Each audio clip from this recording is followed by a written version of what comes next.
So she is the self-proclaimed culinary Oprah, but Elle Simone Scott is making quite the name for herself. From hosting on America's Test Kitchen to creating She Chefs, which mentors women in the culinary world, she is breaking barriers and not stopping on her way to the top.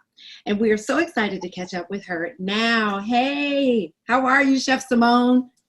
I'm good. How are you? Really well. It's good to talk to you again. You know, we've talked on radio. I've interviewed you before. So it's good to, during everything that's going on in the world, to see you face to face and see that you're doing okay. I think just like everyone, I have like moments of like highs and lows, It's difficult working remotely in home. I'm an ovarian cancer survivor, so I'm immunocompromised, so I have to take extra precautions, which, can lead to like a little bit more anxiety than the average person. I get that. So I mentioned America's Test Kitchen. How is that working for you all as a company, employees, to be doing things virtually? Well, fortunately, America's Test Kitchen is a kind of company where our baseline platform is online. So I think for like our initial structure that is directed towards our consumers, nothing really shifted for us, except that once we wanted to film real-time content, we had to make decisions about how we can best execute that at home. That realness, that interpersonal part of cooking, that talent rarely ever gets to share. I think people at home really enjoy seeing that. So let's talk about some of the other projects that you're working on. Tell us about She Chefs and what that is and why that was something that you wanted to do in a way to give back. When I got out of culinary school, when I graduated and I was in the workforce, I did not see the same representation in restaurants as I did in culinary school. I went to school with all Black and brown people, but when I got into the industry, I never saw that representation there. And so I started reaching out to students, graduates through our career services program, just to kind of survey and find out if they were still working in food, if they, what employment challenges may have existed for them, why they weren't there. And we just found a host of reasons, especially for women of color. And a lot of it had to do with just like cultural family dynamics. And as a result of that, we just became kind of like a support group for one another, watching each other's kids, maybe going or taking a train ride to work with someone so that they're not alone at 4 a.m.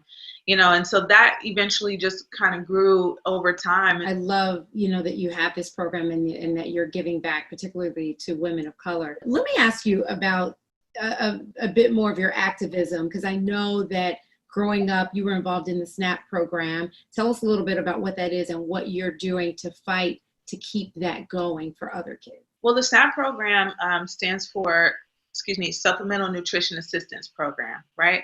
A lot of us have grown up on SNAP at some point or another in our lives. And I was fortunate enough to be able to take advantage of the SNAP program while I was in culinary school. I was able to get food stamps as a result, which helped me to be able to have healthy food, while I was eating food from culinary school, because that was where all my money was going, Yeah.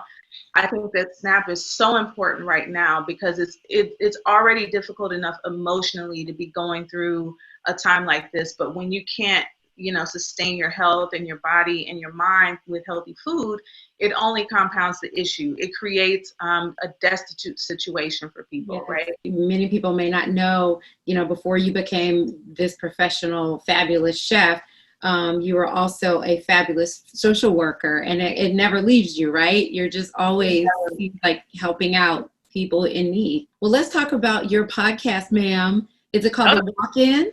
Yes. What's it about? The walk-in and of itself is a place in the kitchen of every restaurant.